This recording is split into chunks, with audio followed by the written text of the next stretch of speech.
salut! În cele ce urmează o să vă prezint două aparate mini VCI pentru diagnosticarea autoturismelor Toyota Lexus. Este vorba de mini VCI J2534, care îl avem sub două versiuni. O versiune cu firmware 1.4.1, care suportă majoritatea protocoalelor K-Line și CAN, dar lipsește K-Line și J1850 VPW din cauza lipsei acestui chip. El totuși poate face diagnosticarea majorității autoturismelor, chiar și a celor noi, dar pe autoturismele vechi poate să nu detecteze anumite module ale mașinii. De asemenea, din ce am mai citit eu, că lucrez destul de puțin cu el, nu poate să facă activări de componente, codări, resetări, intervale SESI și programări. Deci, vedeți, în driver este recunoscut ca 1.4.1 și avem varianta mai calitativă și foarte scumpă, comparativ cu cealaltă versiune. Este mini VCI J2534 cu firmware 2.04. Deci aceasta este o versiune completă, este oarecum o clonă a lui X-Force, suportă majoritatea protocoalelor existente, poate să facă programări, activări de componente, codări, resetare IMO, reprogramare ECU și așa mai departe. După cum vedeți, în driver este recunoscută ca 2.04 și de pe site-urile mele Remedy-Card, Remedy-Store puteți să vă comandați atât varianta mini VCI 1.4.1 sau 2.04. Softul se poate pune fie pe stick, fie pe DVD, cred că o să-l pun, sau chiar de pe server. Deci dacă nu optați pentru nicio variantă, softul oricum vine la finalizarea comenzii în format electronic. O să facem și o scurtă demonstrație cum facem instalarea softului. Softul se poate instala atât pe 32 cât și pe 64 de biți. Momentan o să vă arăt pentru versiunea pe 32 de biți, o să folosim un Windows 7 32 de biți, varianta Professional, Series Pack 1. Și vedeți, 32 de biți.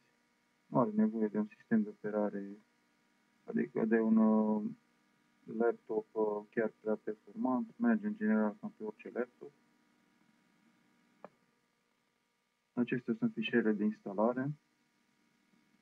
Instalarea este destul de ușoară. Dăm dublu click pe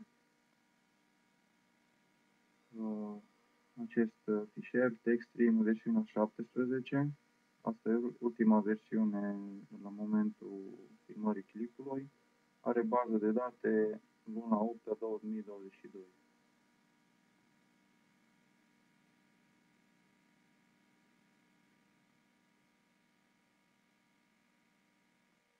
Next, verificăm că acceptăm condițiile. Next. La companie puneți ce vreți voi.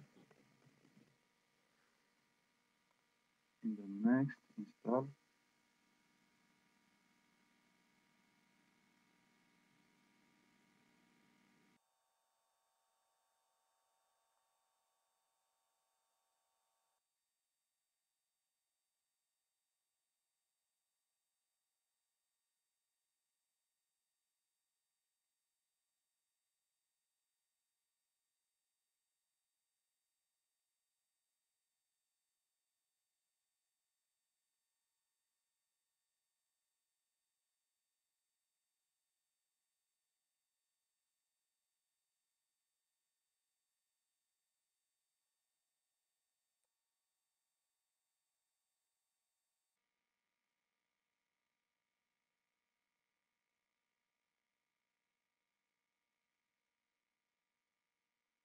Finalizată instalarea, îi dăm Finish. Ne-am făcut o iconiță pe desktop. O să-i dăm click dreapta, Open File Location. Ne-a deschis locația unde s-a instalat programul. O să mergem înapoi la fișiere de instalare și să luăm acest loader. Îi dăm click dreapta, copy, ne ducem încoace, click dreapta și dăm paste. Loaderul ăsta o să ne ajute să executăm programul. Fără el nu va intra în program. Îi dăm click dreapta, send to desktop, închidem. Vedeți că ne-a făcut acest loader pe desktop. Putem șterge vechiul text stream. Nu o să mai folosim. O să putem redenumi o să putem redenumi acest loader ca și text stream. Bun. Ce mai trebuie să facem înainte este să instalăm driverul. După cum v-am zis, o să facem instalarea pentru 32 de biți, așa că vom folosi driverul pe 32 de biți. Next, install. Acest driver funcționează pentru ambele variante de aparat. Ne-am testat și merge și cu una și cu alta. Dăm înapoi. Suplimentar, dacă vreți voi, deși am văzut că nu are probleme cu antivirus sau cu update, puteți să închideți antivirusul de la Windows, Disable, l-am închis, și update-urile dacă vă deranjează, Disable Updates. Și le puteți închide aici, asta e opțional. Bun. Mai avem aici calibration files, puteți citi despre ele.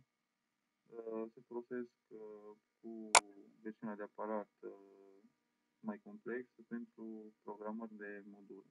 Aici sunt bazele de date. Da?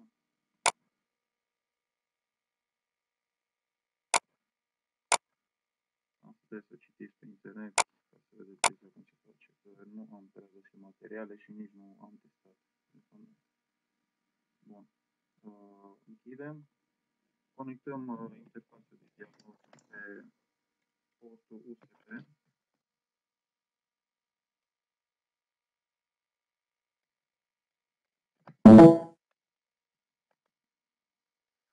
Se instalează driverul. Putem intra aici la mini VCI, firmware update, ca să ne asigurăm că s-a instalat corect driverul. Și dăm pe device info și ne vede interfața 141. Asta este conectată. Nu faceți niciun update, nu faceți nimic altceva din softul respectiv, pentru că dacă faceți update, riscați să stricați interfața și vă pierdeți garanția. Pentru că sunt unii care vor să facă de la 1.4.1 să facă un update la 2.0.4. Nu se poate. Asta a fost născută 1.4.1, 1.4.1 va rămâne. Ok. Intrăm aici de iconița asta, intrăm în SOC.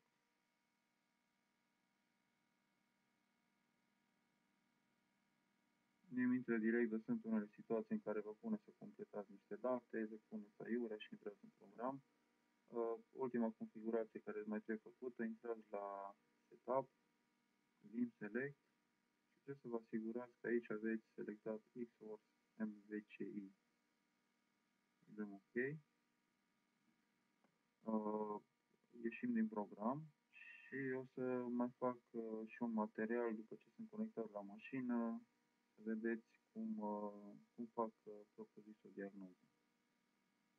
O să fie un fișier separat, doar cu utilizarea lui.